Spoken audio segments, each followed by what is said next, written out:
तुमच्या समोर कोणाला झटका आला तर काय करावे आणि काय करू नये, हा 1 मिनिटाचा व्हिडिओ कुणाचा तरी जीव वाचू शकतो.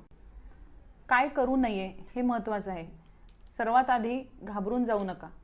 दुसरी गोष्ट, त्या व्यक्तीला जबरदस्तीने पकडू नका. तिसरी गोष्ट, त्या व्यक्तीच्या तोंडामध्ये जबरदस्तीने एखादी वस्तू किंवा पाणी देण्याचा प्रयत्न करू नका.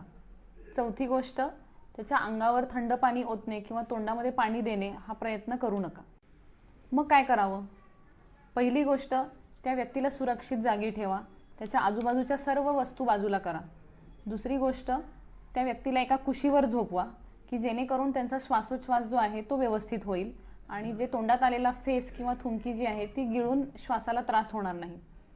तिसरी महत्त्वाची गोष्ट, जर का झटका हा 5 मिनिटापेक्षा जास्त चालत असेल किंवा एकानंतर एक आणखीन झटके येत असतील तर त्याला त्वरित रुग्णालयात घेऊन जाणं गरजेचं आहे.